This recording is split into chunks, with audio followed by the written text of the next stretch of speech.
Rolling. Well, good morning, good afternoon, and good evening, depending on which time zone you're in. And thank you all for taking time off on this last Sunday of the month of September 2024 to enjoy something which I think is a special privilege we've been afforded, and that is to be able to see and hear about the gems and the gem collection of the Museum of Natural History, London. And not only that, but narrated and guided by the curator, Robin Hansen. Um, uh, Robin is the curator of gems and minerals at Natural History Museum, and she's created a video tour for us of the Mineral Gallery and Earth's Treasure Gallery and showing highlights of the displays. And then we'll provide close-up access to some of her favorite gems from the rest of the collection, which are not normally available for public view. So we're getting to see behind the curtain. And it's a rare opportunity, and I think we should be really appreciating the generosity of time that was given, and also of permission to see these stones and the time taken to make it possible for us to enjoy them, particularly those who have not had the pleasure to visit the museum in person. So, I mean, I wanted to impress upon the curators, Mike and Robin, that the importance of us being able to see these things, because not everybody will be able to travel to London to go to one of the most famous museums in the world to see their very famous gem collection and other rarities and treasures that are in the museum. So thank you very much, Mike, and thank you very much, Robin, for this. And I want to thank Dr. Clemens Schwartzinger, for giving of his time and his skills to help us make this happen from a technological standpoint. Robin Hansen has over 20 years experience in gemological and mineralogical fields. Her current role is nearly 10 years as a curator. And she doesn't look old enough to have been a curator for 10 years. That's crazy. Minerals and gemstones of the Museum of Natural History of London, where she helps manage and preserve the incredible gem and mineral collection of 185,000 specimens. Prior to this, she worked both within the private mineral collecting business and mining sector. She has a geology degree with honors from Curtin University in Western Australia, complemented by a diploma of gemology through the Gemological Association of Great Britain, for which she was awarded the prestigious Tully Medal, which of course is for the smartest and the best. So wow, this lady comes with the highest of qualifications, and as the caretaker for one of the most amazing gem collections in the world, I count us all as privileged to be able to peek behind the curtain today and hear from the person who has the privilege of taking care of all these amazing things, about what she knows about them, hopefully some of the history. I hope I'm not wrong with that, and some of the dimensions and qualities of the stones we're going to see. So A, thank you all for attending. B, thank you, Clemens.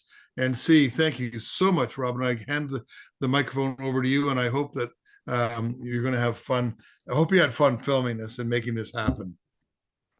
Well, hello everybody, and thank you, Ray and Clemens, for inviting me to come along tonight and to give this video tour. Obviously, being 7 o'clock in the evening on a Sunday, the museum is shut, so I have created a video tour. I've sort of done it in two parts. The first part is to give you a tour through two of the galleries, the Mineral Gallery and Earth's Treasury Gallery. So particularly for people who may not have yet had the opportunity to come and visit the museum. And then the second part, I've pulled out some of my favourite specimens or interesting specimens that we have in the rest of the collection. So as Ray said, we have about 185,000 specimens in the mineral collection, and within that there's about 4,000 gemstones, which form the gem collection. Overall, the museum has about 80 million objects in it. So we're actually a fairly small collection across the whole museum, but still plenty enough to keep us busy. So I'm going to start the video. Hopefully it's got a short bit of sound at the beginning, and then I will sort of talk through the rest of the video. But just let me know if there's any problems with hearing me.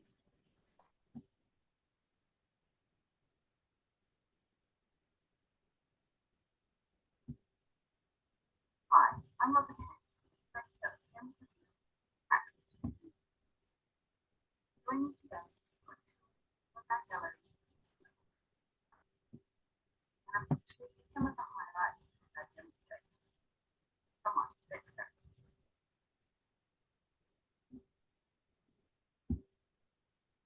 So the Natural History Museum, its collections date back to 1753, and we have our roots in the British Museum.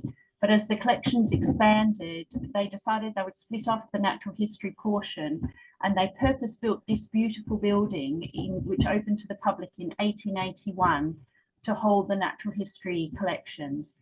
And it was built as a cathedral to nature. So everywhere you look, there's these magnificent motifs of all sorts of animals and things like that. It's made with a terracotta tiling, which meant that they could create loads of different sort of molds rather than having to carve everything. So we're just walking up from the central hall where you walk into the museum, and then coming up to where you would enter the mineral gallery. And this is Hope the whale that we have hanging from the ceiling there.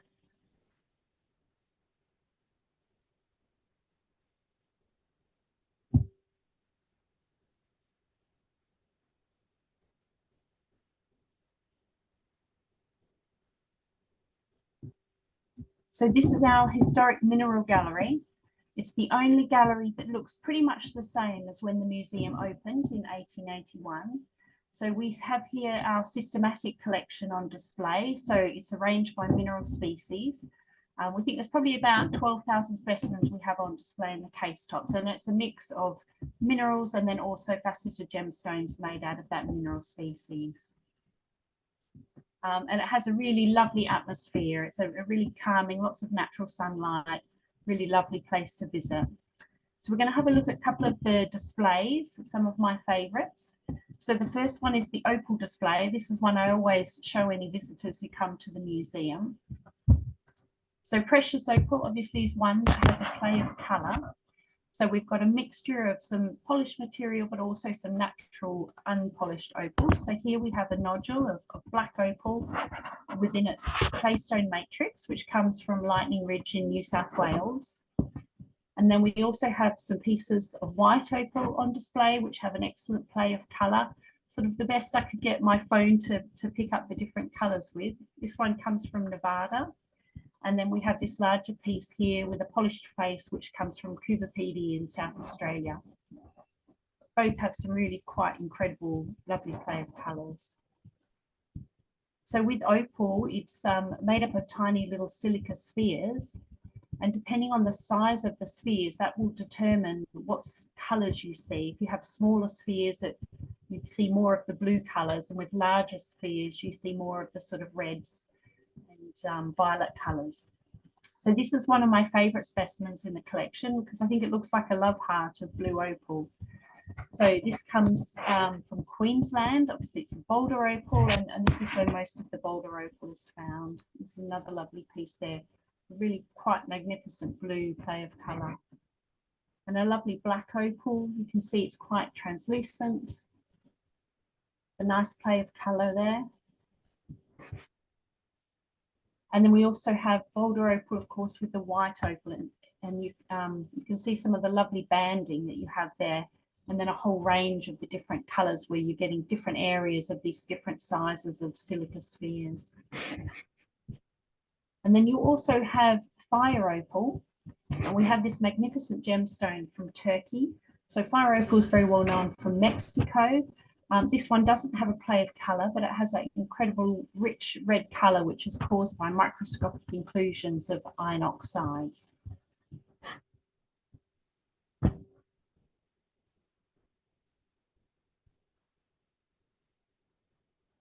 So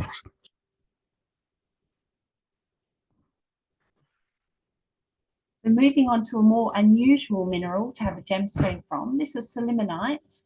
Sillimanite's quite a common metamorphic mineral.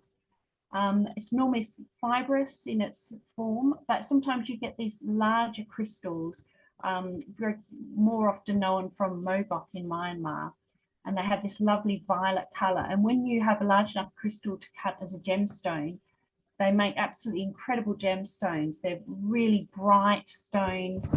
They are very strongly pleochroic, a violet, blue, and yellow and brown. And so you can see these different pleochroic colours flashing as you sort of move the stone around. So hopefully you're able to see that in the video.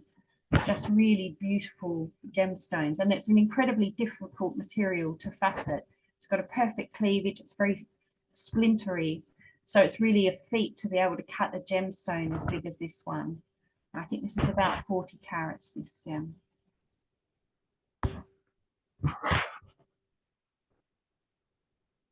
Oh, no, sorry, 20 carats. So this is an unusual mineral. This is a very rare one called tarphite. It was named after a gentleman, Count Tarf, who first found this mineral. We're actually very lucky in that we have two gemstones of tarphite. This one here was the second found specimen, and we also have the first found specimen. So it was the first mineral to be discovered from an already faceted gemstone. And while it was being analysed at the museum, they found this second gemstone as well, which turned out to be tarphite. So a very rare gemstone. Moving on to quartz, having a look at the chalcedony case. So chalcedony being the cryptocrystalline variety of quartz, so made of tiny interlocking grains. And you get these really beautiful decorative stones like the mocha stone, where you get these lovely dendrites. Here we've got some different eyed agates, some really interesting sort of patterns. Your sardonyx, your nice sort of reddish browns with your straight banding.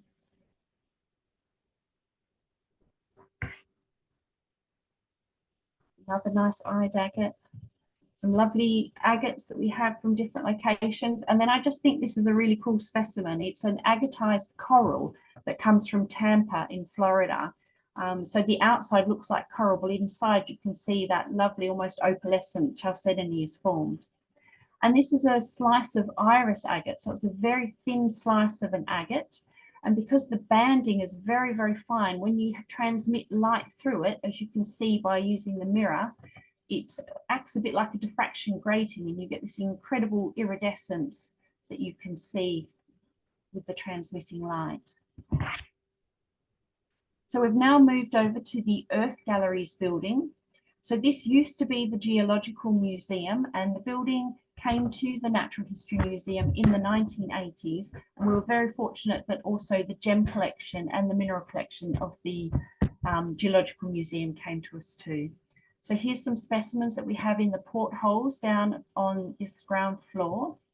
So these are some specimens of aragonite, which is a calcium carbonate. The one on the right is called phospheri due to the form.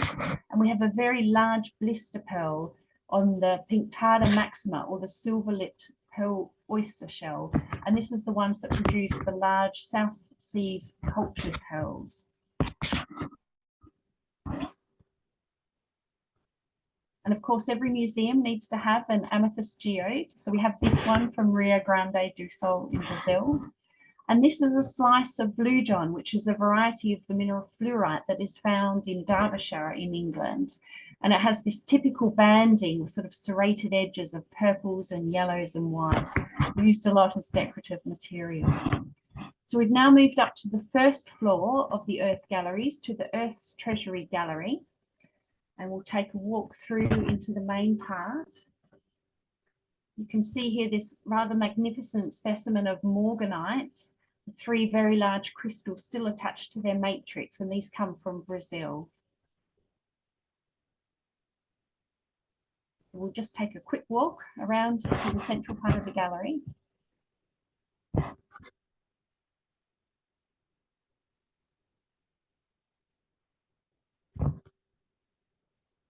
So we'll just stop to look at this large piece of Iceland spar. So this is the mineral calcite, and this crystal weighs 230 kilograms. And calcite is very well known for its double refraction, and it has on the back of this specimen one engraved cross. And you can see you're getting this magnificent doubling effect. You can see 4 crosses there because we're looking through a cleavage, but if we look closer directly through the crystal, you can see that doubling of the crosses.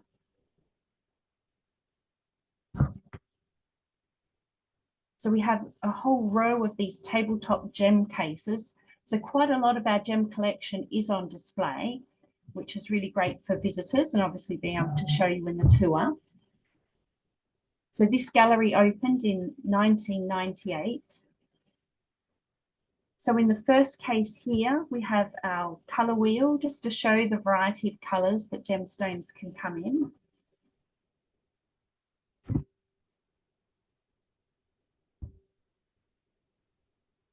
I'm looking forward to one day getting the opportunity to look at these specimens individually. And then we have a couple of educational displays just to show the different cuts that gemstones come in. So of course the cabochon, which is very good for showing cat's eyes and star stones. You can almost make out some of the cat's eyes in the lighting here. And then this is a fantasy cut gemstone. It's a lemon quartz. And this was actually faceted and donated by Nathan Renfro of the GIA, which was very exciting a couple of years ago. You can see those fabulous sort of concave facets that give it that sort of bubbly looking texture. So it's a 20 carats, that one. And here we have some fancy cut stones. The orangey one on the left is actually sphalerite. So that's the ore of zinc, but quite rare to get it in gem quality. It's nearly 300 carats. And then here with the step cut stones, the pink one is a spodumene of the variety kunzite. So this is our largest kunzite in the collection. It's 424 carats, and it comes from Minas Gerais in Brazil. So the gem collection is organised by species, but we have kept out 3 separate gem collections. So the first one is this gentleman here, Charles Payne. So Arthur Charles Payne, he bequeathed his collection in 1971.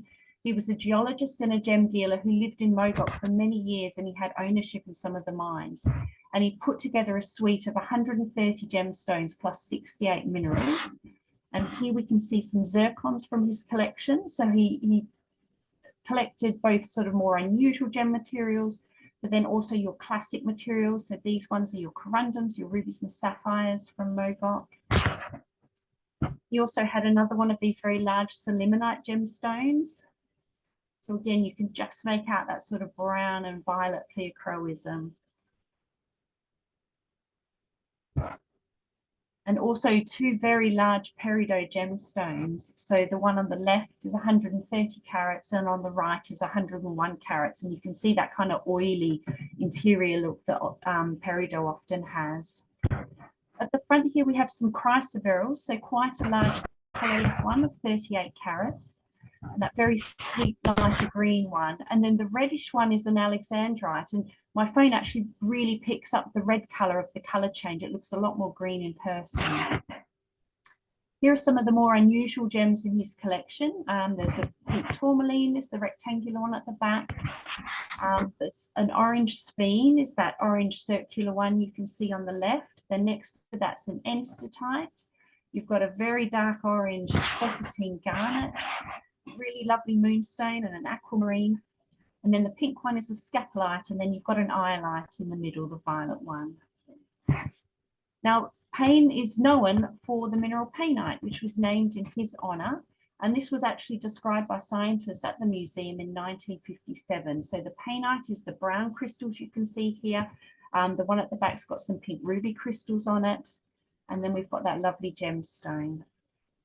Generally forms quite small gems. So the 2 other collections we have are in the case next to it. So the first one we're going to look at is Sir Arthur Herbert Church. He was a chemist with an interest in both mineral and paint chemistry, and he discovered several new minerals, including one that was called churchite, named in his honour in 1865. So following his death, his wife, Lady Church, donated 170 gems set into 162 rings plus another 33 unmounted gemstones, and this was in 1915. So here's some of his favorites: a large sapphire. Then we have this star spinel. Just make out the star there reflected in the light.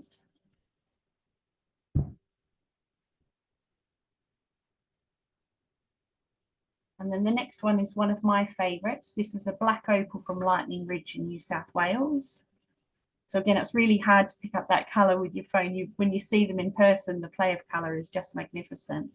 And this is a peridot surrounded by brilliant cut rock crystals.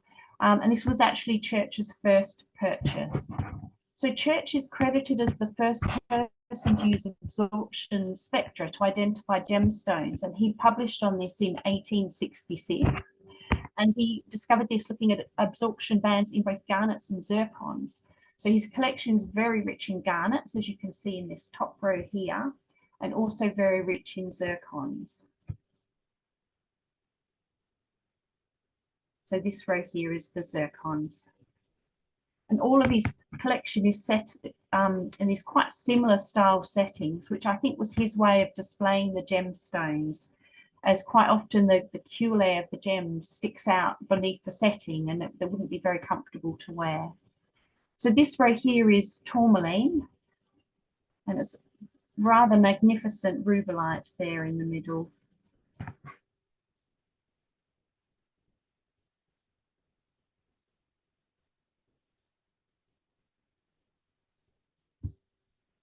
So the next collection is Charles Reginald Matthews. So he presented to the museum 4 boxes of gemstones and also this lovely box of Colombian emeralds in a custom case. And this was in 1992. Now, Charles and his father, Charles, before him, were lapidarists based in Hatton Garden in London, and they were famous for cutting gems for the royal family and celebrities.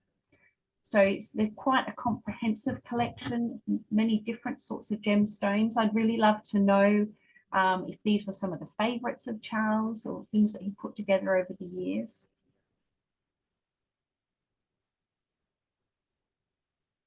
And then I wanted to highlight one of the gems is this black cabochon at the bottom here, which is actually a 12-rayed star sapphire. You can just see the 12 arms there reflecting off the lovely zoning. And if you notice, the arms alternate between a silver and a gold color because they're reflecting off 2 sets of different inclusions. The gold one's off a titanium oxide and the silver one's off an iron oxide. So here we have some of our more famous gemstones, your rubies and sapphires, aquamarines and diamonds. So rubies and sapphires are of course the same mineral corundum. So we have a selection of ruby gemstones here, which show the range of colors from sort of pinkish to purplish to brownish reds. So most of these come from Cambodia or from the Umba River in Tanzania. The large pebble on the left is from Sri Lanka and the one on the right is from Myanmar. And here we have a ruby in green zoisite from Tanzania. And then a very large ruby crystal from Mogok, where you can see some of the parallel growth.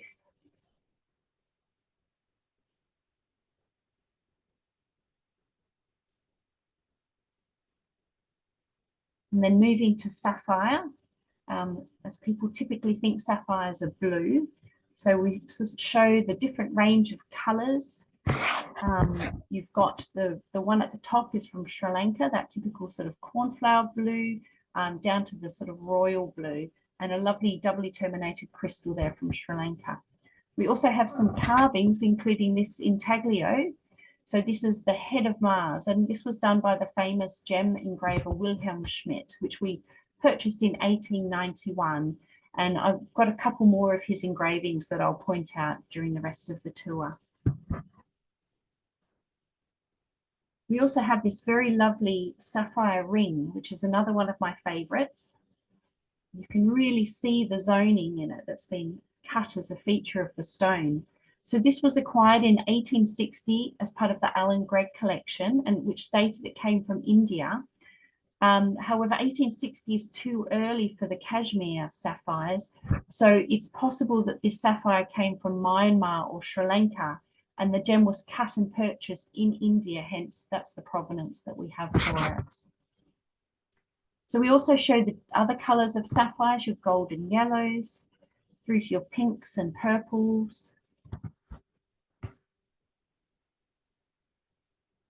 And with the yellows, and then there's also some really lovely blue and yellow party color crystals, which of course means you can cut some really lovely party color gemstones.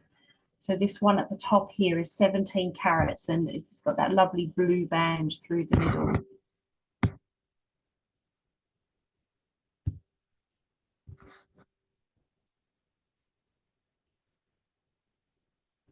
And of course, you can't talk about sapphires without talking about a Padparadscha sapphire, that lovely pinkish orange color, which is very subjective, I have to say, the exact definition, but I think this is a really quite a good color for a Padparadscha. So this is 7.6 carats, and it was purchased in 1892.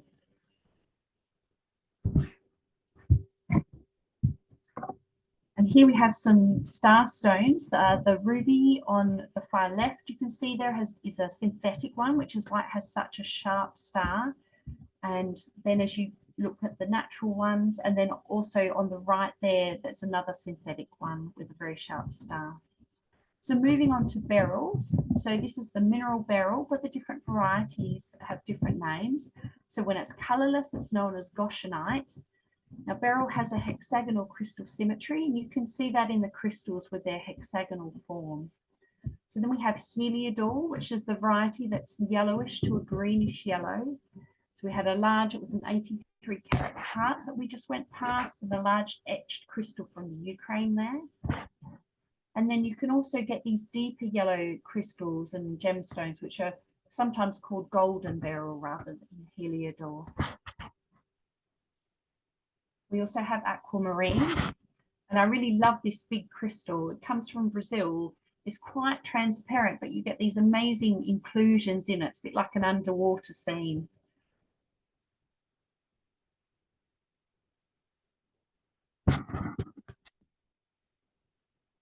So aquamarine tends to be fairly pale in color, but you do get these very transparent gemstones.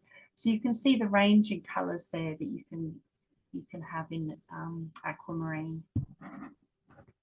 And emerald, of course, is the most famous of the beryls. We've got a large crystal here from Colombia, 214 carats, and behind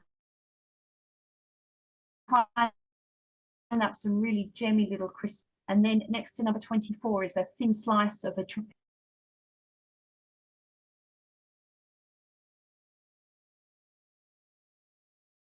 Pesci emerald. So you can see this has the 6 hexagonal structure. And here we have the rarest of the beryls, which is a red beryl. Now these normally have quite small crystals. They tend to be quite opaque, so you don't often see gem quality large gemstones. Here it is in its rhyolite volcanic matrix rock, and this comes from Utah, which is one of the main locations. And then lastly, of course, is morganite, the sort of bubblegum to salmon pink beryl. Again, it tends to be more pale in color and also very gemmy, transparent gemstones like aquamarine. And that's a large crystal from Brazil.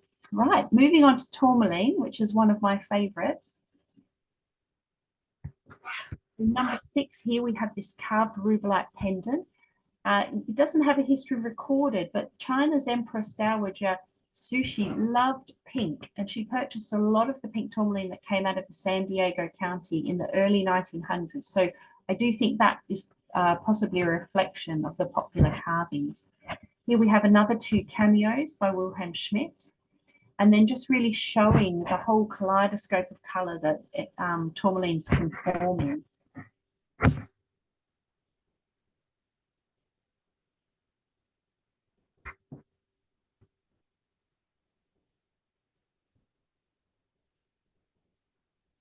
And then, of course, you have your Paraiba tourmalines, the ones that are cuprians, so copper in them that causes the color. So some lovely crystals still in their matrix. And then, of course, your watermelon tourmalines and these lovely party colors where you get the greens to the pinks.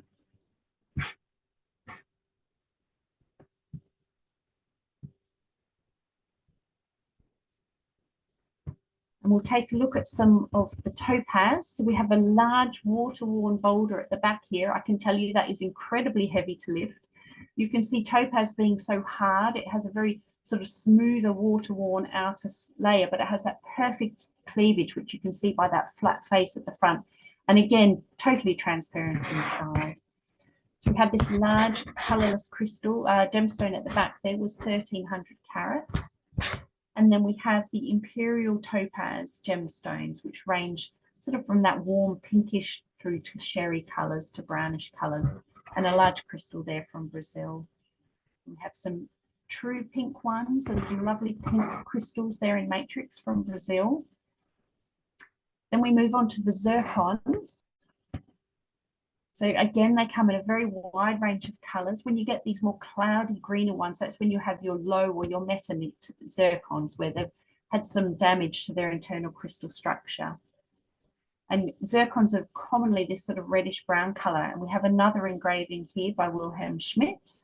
And zircon's quite brittle, so it's quite incredible to be able to do such an engraving. So here we have some water-worn zircon gravel from Sri Lanka, and then we have an example of what happens when you heat treat them.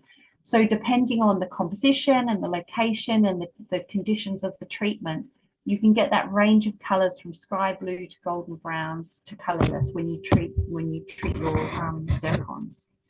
So here are some peridots. We've got a 67 carat one from Zabargad Island in Egypt, and then this is 101 carats from Mogok in Myanmar. And then a sprinkling of crystals from San Carlos in Arizona, which is another location well known for its peridot. So this was the fun bit where I got to pull out some interesting pieces from the collection that I thought I could share with you. So I did do a bit of analysis, and actually we've got 110 different species in the gem collection. So this one is a highlight opal. You can see it's formed in this kind of globular growth on top of a volcanic matrix. So highlight opal is a common opal. It doesn't have a play of color. But the incredible thing about these ones is that they have this amazing fluorescence under the UV torch, and you can really see them just glow when you get the torch on them. So the fluorescence is actually caused by uranium, but it is very low level. They did a lot of tests because obviously they wanted to sell these gemstones for jewelry, make sure they were safe to wear. But the fluorescence is so strong that it actually causes the body color, because there's enough ultraviolet light in daylight that you can actually see this kind of greenish glow. So these were a new find a couple of years back.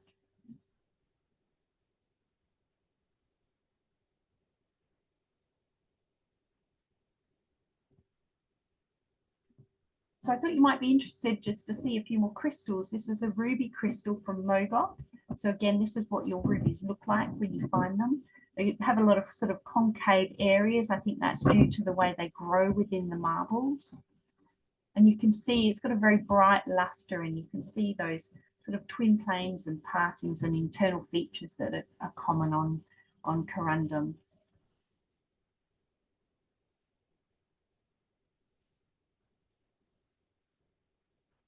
And this is another really interesting specimen. This is actually a synthetic ruby. So we do have a collection of synthetic materials as well. You can see it's a ball made by the flame fusion method, but the ball's been used as a seed crystal for the flux melt method to grow ruby. So here you can see these distinctive crystal faces which have grown on top of the ball. So just a really fascinating specimen.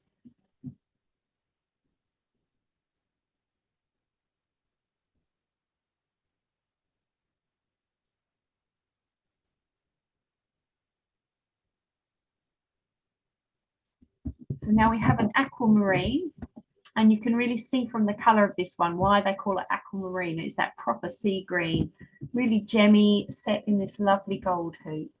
So it's 8 millimeters wide, this one. And then we have another one, an emerald, also set in the same style hoop. So probably donated at the same time. And you can see this one has very few flaws and really gorgeous emerald color. That's a really, really lovely crystal, or gemstone, I should say, cut from a lovely crystal.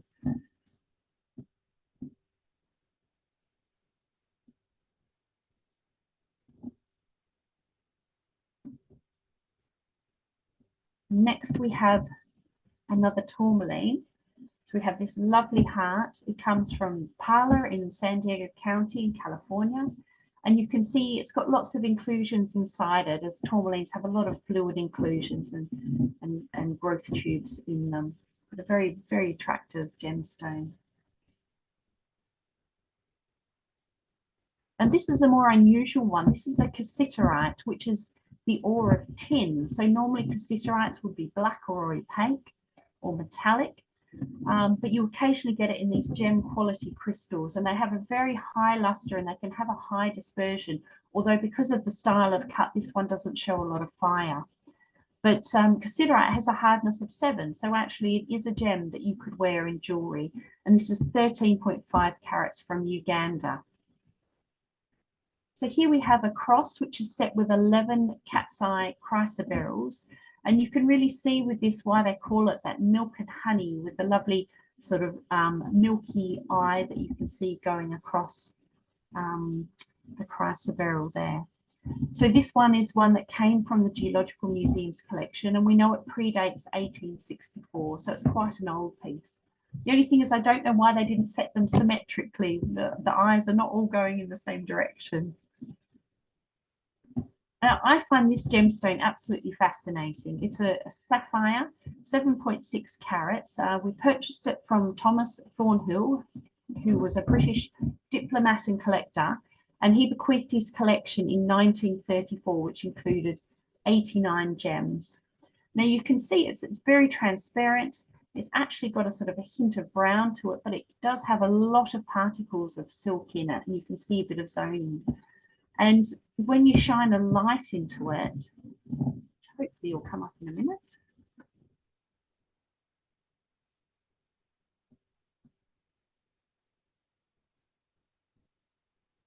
You can see it really glows this bright blue color.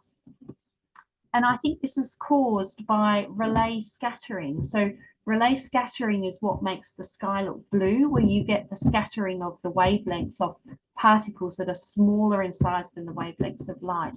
And because blue wavelengths of light are shorter, it gets scattered the most. So I think that's what gives this gemstone this really blue effect.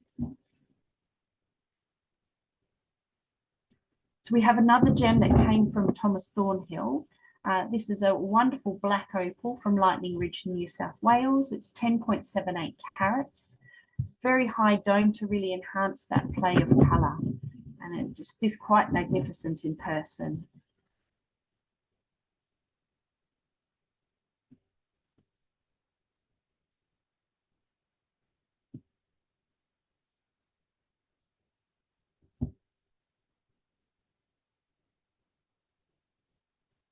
So here we have another Padparadscha. This one is 3.4 carats and it was acquired in 1875. It's got a really lovely colour, and you can see it's got quite a fascinating inclusion, a sort of elongated crystal just on the right hand side there.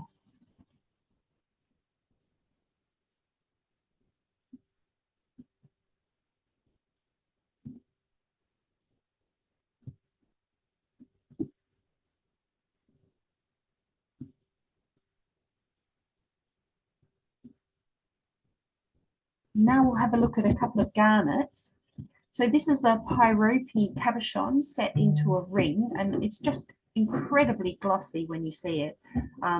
Very hard to see any inclusions in it. It's surrounded by brilliant cut diamonds. It is in an enclosed setting. It does have a closed back, so it probably does have some foil or the gold against the back to really make the red colour stand out, but I just think it's a really attractive ring.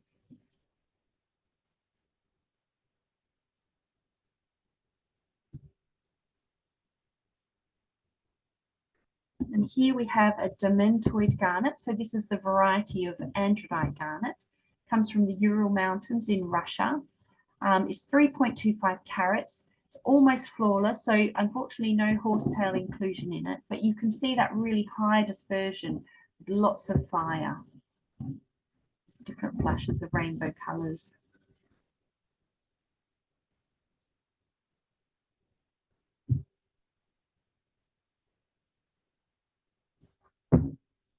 So I really love this quartz gemstone. It has these dendritic inclusions that are probably a manganese oxide, and this kind of pearlescent layer in it, which almost forms like a mirror backing. And I just think it's so beautifully cut to create this lovely arrangement of the dendrites inside it.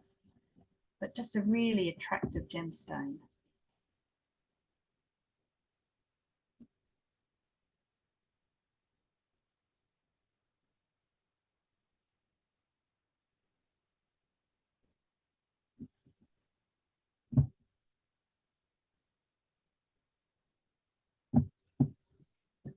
So next we have a fluorite. So fluorite is one of the minerals that's mined to get the fluoride that goes into our toothpaste.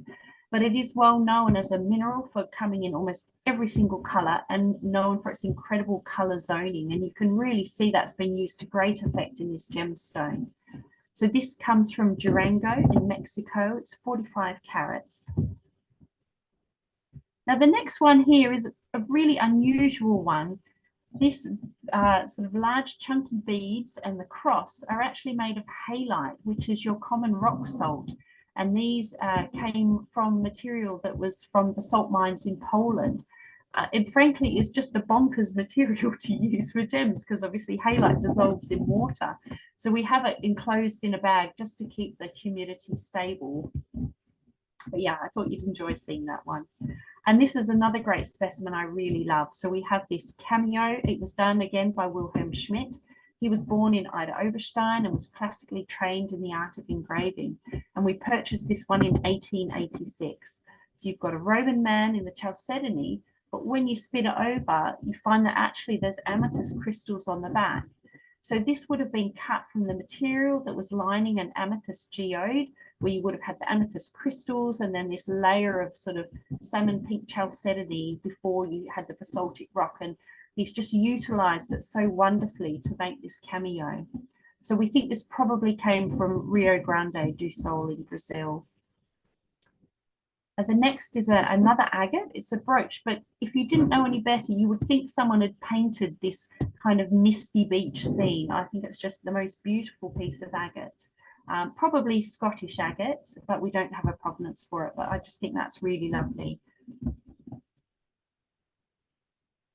So next we have this wonderful brooch. It's got an emerald set in the middle and it's surrounded by 12 opal cabochons, which have got some lovely play of colour and a really very nice opal as well, very few flaws and a lovely rich colour.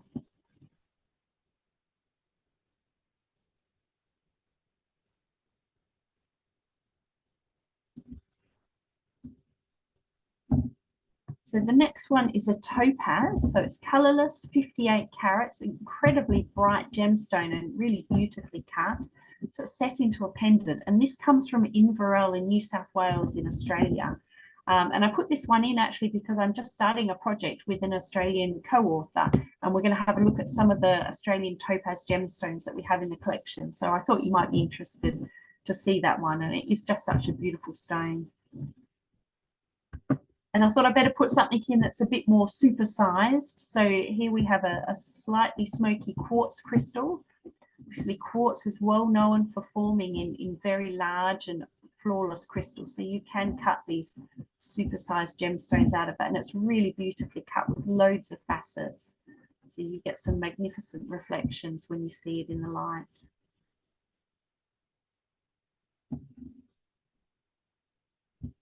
So we also have some more rare and unusual gemstones in the collection. This is a chondrodite, which is a magnesium silicate mineral. This comes from Mahenge in Tanzania. It's 1.37 carats. It's got a hardness of 6, so it is a gem that you could use for jewellery. And then the next one, this is a cuprite, which is a copper oxide. This comes from the Onganya mine in Namibia. So not a common mineral that you see in gemstones, but cuprite can form these incredibly deep red gemmy crystals. It's 31.9 carats. It's got a hardness of 3.5. So it's not a gemstone that you would wear. It's definitely one that would be a collector's gemstone. This is a triplite. This comes from the Shigar Valley in Pakistan. It's 1.2 carats. So triplites are manganese phosphate. It's got a hardness of 5. but it's got a perfect cleavage in 3 directions. So it's actually incredibly hard to facet. And this one is a zincite crystal gemstone. So that's a zinc oxide. It comes from Franklin, New Jersey, which is a location well known for its fluorescent minerals, and in fact is the type location for zincite. So that has a hardness of 4 and a perfect cleavage. So again, it would be a collector's stone. It's not one you could wear. And this is probably the rarest of the lot. This is actually a wolfenite, which is a lead molybdate mineral, more commonly seen in orange, whereas this is a deep blue. And this comes from the Tsumeb mine in Namibia. And if you're a mineral collector at all, you'll have heard of Tsumeb before. But wolfenite's, again, incredibly difficult to cut. So quite an amazing gem. So this one is Libyan desert glass. It's 71 carats. So this is a natural glass that's only found in the Libyan desert in Egypt, and it's found kind of scattered over kilometers. And the origin of how it formed is a mystery. They think perhaps it was a comet that exploded in midair to melt the sand. So you can see it has these elongated trapped bubbles that are all aligned inside, and it has, you know, typical bubble and swirl inclusions of a glass, although this is a natural one. And here we have another very large gemstone. This is a yellow sapphire, 101 carats. It's quite unsymmetrical in its cut, but I imagine that's to retain the weight. And it's very clear. You can see there's these clusters of lovely crystals in the bottom half there. And this gemstone comes from Sri Lanka. You can just see a little bit of blue zoning in the yellow there. And just to finish up, another of my favorites, this is a calcite gemstone. So they call this one rainbow calcite, and you can just see just the incredible dispersion. So the crystal comes from Bolivia. And the reason it shows so much of a rainbow is it's actually cut from a twinned crystal, and this twin plane runs from the table into the stone. And what happens is, as light is passing through into the gem, then through this twin plane and bounced around and back out, past through the twin plane again, it kind of magnifies all these rainbows that you can see. I could just stare at this one all day. I had lots of fun videoing this one.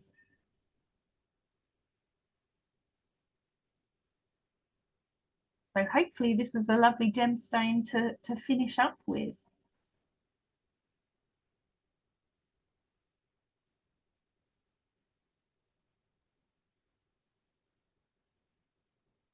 So there we go.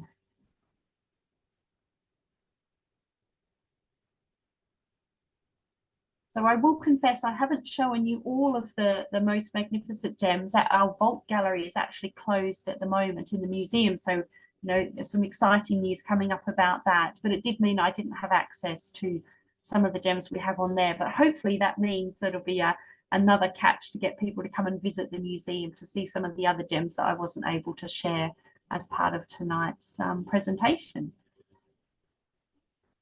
Well, thank you very much. That was an interesting tour that very few of us. I've been in that museum a long time ago, and obviously the newer additions have been the newer location has been put and developed since I was there, and I like the little tour of the stones from behind the scenes that normally we would never get to see. And I actually have one of those chunks of that rainbow calcite I got from Oh, really? Rock Courier. Oh, They find amazing. it. They find them on the forest floor, just lying there.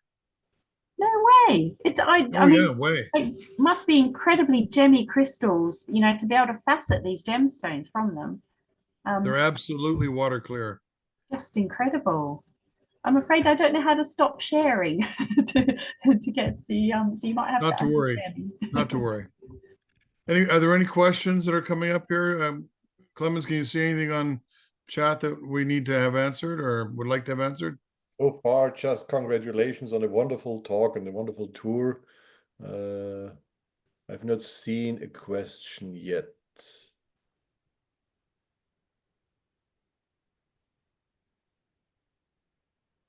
Nope, no questions so far. If you have questions, just open up your mic and speak. That's easier. Have you released the muting? Everybody can unmute themselves. Okay. Robin, it's Humor. Robin, can I ask something? Rebecca speaking. I can put my video on off as well. I wanted to ask about the opals. So you mentioned, when you get a more prominent sort of bluey green opal, the silica spheres are quite small. But if you get an opal that has the rainbow colors, from blue to red, do you then get a sort of a selection of different size spheres? So you'll have large spheres and little spheres within the same structure. Yes, yes. So opal is formed of these tiny little silica balls. So it's not a true mineral because it doesn't have this regular sort of crystal structure, but it has this orderliness to these silica spheres. So where you get a patch that is very well ordered, then that's when the light gets diffracted from the gaps between the spheres, and you get these plays of color. So when the spheres are very, very small, so they're smaller than the wavelengths of light, I think that's correct, then you'll get these, the blues will be the ones that you see, but as the spheres get larger, then you get more towards the red. So you kind of get these patches of different sized orderly spheres, and that's why you then get these different so you would areas have the different size within. So you get that blue to red. Yes, but you have to have that order, otherwise you don't get that play of color. Yeah, sure. Okay, thank you. I would add that in grading opals, it's when you hold the opal and you turn it slowly in the light, if you have dead spots, that takes away from the grade. But if you have fire and every turn and all over the stone, then that's a very high grade of opal. And sometimes you're in the same patch, which to me is amazing. You may get as many as 4 or 5 different colors, even though they're the colors, as Robin has said, are derived from the size of the spheres. So I find that quite fascinating. In opals, that's an area that I actually specialize in. So that's a great question. Thank you. Thank you. Bruce. I have a question, Robin. The fluorite you showed was from Old Mexico or New Mexico? You said Durango, but I'm not sure I heard it properly.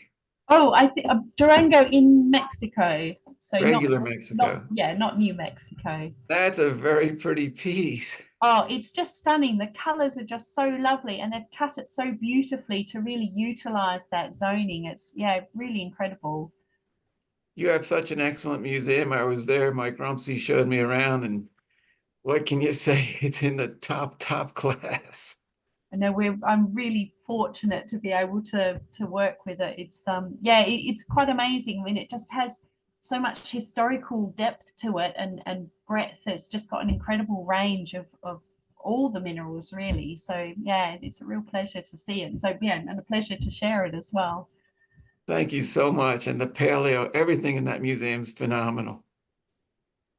Well, apparently in the history of curators in that department, Robin is the sharpest pencil that's ever been there, because I heard a rumor, please tell me if it's wrong, that you discovered that what was long ago considered to be a geode was actually a dinosaur egg. Is that true? That is true. So yes, we had a perfectly spherical agate in the collection, which came into the collections, I think, in the 1840s.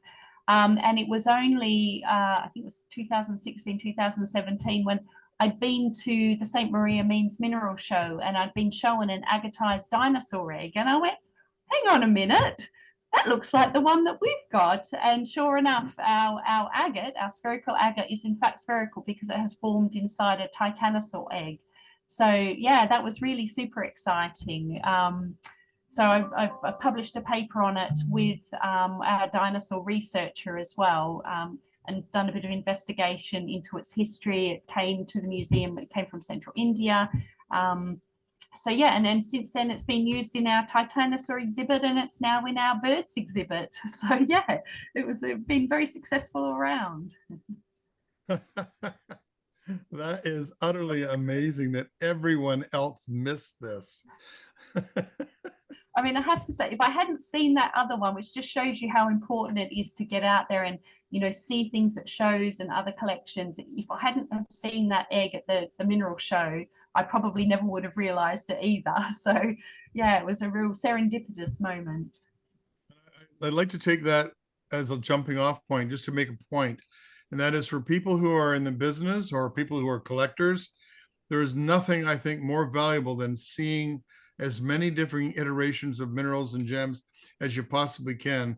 And being as museums are the repositories of the best, the rarest of the rare, and that have been donated and collected over the centuries, it's really important that we get to get out there and learn, not only from what's on view, but if we're very lucky and we happen to have a friend that'll let us into the back room to see the reference collections, they are there to help us learn about the minerals and gems with specimens that we can't otherwise access. And so with permission and the right credentials, people are allowed to use the reference collections to learn, to do research. And so that's one of the very important roles that museums play in the spectrum of education for minerals. And that's why I especially wanted to have this mini series about the great gem collections of the world, because by seeing what there is out there in these collections, we see a broader cross-section and wider variety than we would ever see in our normal daily lives as collectors or jewelers or appraisers. And I wanted to thank you especially, Robin, for fighting for be the very first one to share the collection. I know it was a lot of work for you to try and go around and do that yourself. So thank you for doing that. And I do appreciate it very much. And talking about the educational goals of what we're doing here, we're very privileged actually again next month to get to see and hear a little bit about a country we don't know that much about. And I don't know if our speaker is here, but we're going to talk about Zambia and the gems of Zambia next month. Are you there? I can't see on the list of who's here. Oh, I guess not showing up. Anyway, so If I can will announce. there is one more question that popped up. Oh, good. Please, please. About the fluorescent hyalite opal, if it was from Zacatecas in Mexico. Yes, that's correct. So it was the new find a couple of years back. So sorry, yes, Zacatecas in Mexico. Because I know them from Erongo in Namibia, but they don't get that thick, so you really can't Oh. get anything out of those. Do they have the same fluorescence? Yes, Like really, yeah, okay. Yeah, no, this is the yeah, Zacatecas, but yeah, I've seen quite a few faceted gemstones from there, but they do tend to be fairly small. They're not large. Unfortunately, gone are the days when you can go up to a mineral dealer and say, "Oh, you don't need that broken crystal. Can I buy that from you at a reduced price?" and then go to have it cut. And one of the examples of this change in the knowledge of mineral dealers is that there are no longer, that I've been able to find, except for one that was on show in Denver, of an uncut Unganja cuprite. They look rather ugly because they're coated in malachite, and there's no hint looking at the crystals that there's anything inside. And I've got about a 75 carat Unganja faceted cuprite, and it's not as nice as yours because it's so old that it started to create a metallic film on the outside of the cut stone. But still, when you hold up the light, it's like the best ruby ever. Oh, yeah, I could see this one was just starting to get, like you said, that kind of sheen, like coating that must form on the facets. But just, yeah, the intense red color and the gemminess inside is really something. Yeah, not very many people get to see the Unganja cut cuprites anymore. So I really appreciate that you shared that one. Too bad we couldn't have seen the uncut version as well, so people can see how the ugly duckling mineral could be turned into something that amazing. And how big was the painite, the cut painite that was in the collection from Payne? Oh, so actually that was a fairly recent donation, actually from Bill Larson. I think it was about 3 carats. That's a good size. So yeah, it's yeah, we were really pleased because we've got some of the very first sort of known crystals, but we didn't have a cut gemstone. But we have just recently acquired it. It's very small, but it's a lavender color painite, so we can sort of complete the suite of yeah, having the new color. All right. Cuprites, Any so other questions? they look like before cutting. Oh yes, you've got one. This one is from Russia, so it has this metallic luster, and the ones from Namibia typically have this green malachite overgrowth. They form those lovely octahedral crystals. That's a nice one. Any other questions? Well, I've got to say thank you so much, Robin, for giving us your time and expertise and sharing some of your collection with us. It's such an amazing job that I'm so utterly jealous of you. You get to do a job like this. So thank you for sharing. I'm hoping in the future we'll get to see behind the curtain in a number of other great gem collections of the world, but you're the first, and thank you for being number one. Well, thank you for inviting me. It's been a real pleasure and an honor. Well, I really look forward next month and for us to see about the gems of Zambia. I will tell you more in the email that's going to be coming up in a few weeks.